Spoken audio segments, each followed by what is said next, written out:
It's been 2 years since The Acolyte premiered, and Star Wars is finally giving fans the show that Disney and Lucasfilm promised it would be.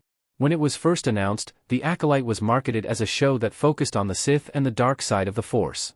The name The Acolyte itself is a reference to the Sith rule of two, the practice of Sith masters taking on a single apprentice as explained by Yoda's famous line, "Always two there are, no more, no less. A master and an apprentice."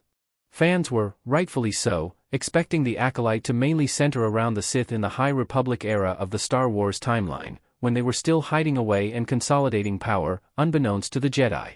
Instead, The Acolyte turned out to be much more focused on May and Osha Anicia and Jedi Master Soul. The entire series revolved around the mystery of Brendok, their Force birth, and the Jedi's involvement in it all. In fact, the only real dark side user in The Acolyte was Manny Jacinto's Stranger, and he may not have even been a Sith. Even if he was a Sith apprentice to Darth Plagueis, the Stranger was shrouded in mystery the entire time, and he was a supporting character in May and Osha's stories, certainly not the focus of a Sith-centric series. Star Wars promised that The Acolyte would be about the Sith, and they were barely even featured. That disconnect between what The Acolyte was marketed as and what it ended up being was certainly a contributing factor in the show's divisiveness. Luckily, Star Wars is finally ready to make good on its promise of a show centered around the Sith and the dark side. That show is called Maul, Shadow Lord, and it's already most of the way through its first season. Maul, Shadow Lord is what The Acolyte should have been. Maul, Shadow Lord is, in many ways, the show that Star Wars promised The Acolyte would be. The series centers around Maul, and while he's no longer technically a Sith, he's definitely still a villain and dark side Force wielder. Shadow Lord Episode 8 also deals heavily with Maul's time as an apprentice to Darth Sidious through flashbacks, which gives viewers more insight into the inner workings of the Sith than The Acolyte ever did. In just 8 episodes, Maul, Shadow Lord has explored the philosophy of the Sith and the dark side, Maul's attempts to sway Jedi Padawan Devon Azara, and the torture and abuse Sidious subjected his apprentice to.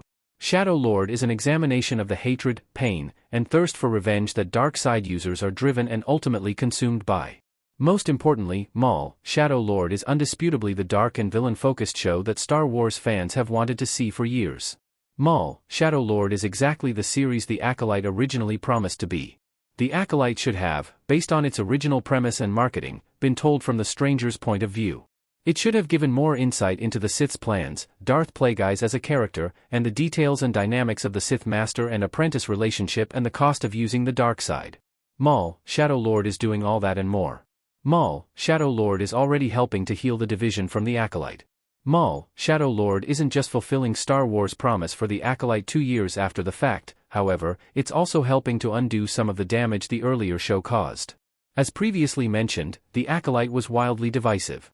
Some fans had legitimate criticisms of the show's pacing, its central mystery, and its inability to fulfill the promise of a show based on the Sith. Other fans enjoyed the show for its moral depth and complexity, great acting, and exciting fights. That range of reactions caused a firestorm online, and it divided the Star Wars fan base. Maul, Shadow Lord, however, isn't anywhere near as divisive as The Acolyte was. In fact, Shadow Lord may be the most universally beloved Star Wars show since Andor or the first 2 seasons of The Mandalorian. Even viewers who complained about The Acolyte being woke for its diverse cast have mostly remained silent about Maul so far. Just compare the show's Rotten Tomatoes scores. The Acolyte had 19% audience approval, due partially to review bombing efforts, while Maul, Shadow Lord has 90% approval. The near-universal acclaim for Maul, Shadow Lord is a win in and of itself, but it could prove to be much more than that as well. Maul, Shadow Lord could become a new piece of common ground for Star Wars fans who were divided by The Acolyte and The Last Jedi before it to come together on.